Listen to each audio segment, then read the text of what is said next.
ألم تر إلى الذين قيل لهم كفوا أيديكم وأقيموا الصلاة وآتوا الزكاة فلما كتب عليهم القتال إذا فريق منهم يخشون الناس كخشية الله أو أشد خشية وقالوا ربنا لم كتبت علينا القتال لولا أخرتنا إلى أجل قريب قل متاع الدنيا قليل والآخرة خير لمن اتقى ولا تظلمون فتيلا أينما تكونوا يدرككم الموت ولو كنتم في بروج مشيدة وإن تصبهم حسنة يقولوا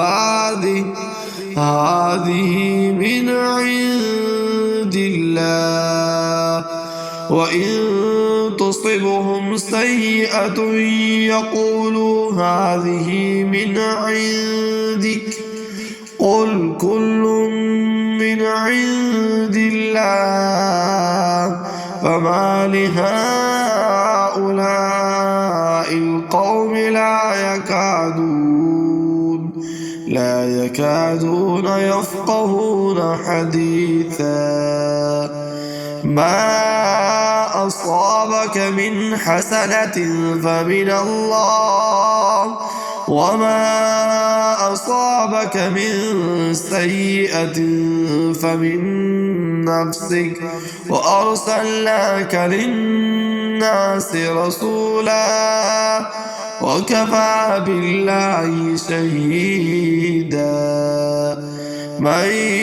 يطع الرسول فقد أطاع الله ومن تولى فما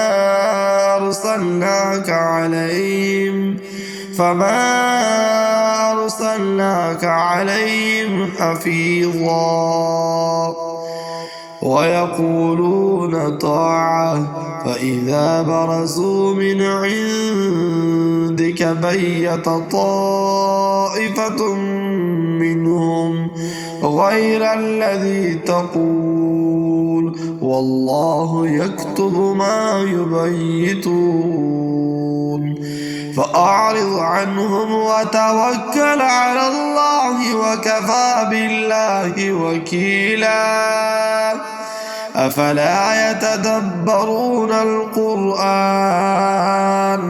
ولو كان من عند غير الله لوجدوا فيه اختلافا كثيرا وإذا جاءوهم أمر من الأمن أو الخوف أذاعوا به ولو ردوه إلى الرسول وإلى أولي الأمر منهم لعلمه الذين يستنبطونه منهم ولولا فضل الله عليكم ورحمته لاتبعتم الشيطان إلا قليلا فقاتل في سبيل الله لا تكلف إلا نفسك وحرض المؤمنين عسى الله أن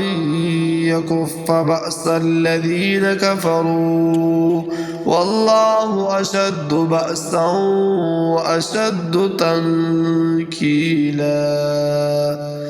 من يشفع شفاعة حسنة يكن له نصيب منها ومن يشفع شفاعة سيئة يكن له كفل منها وكان الله على كل شيء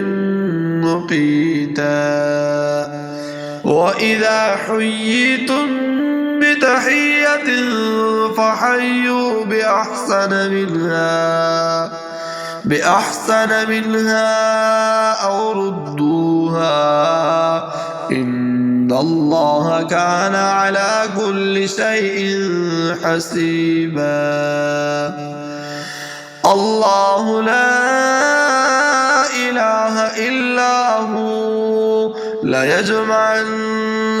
إلى يوم القيامة لا ريب فيه ومن أصدق من الله حديثا.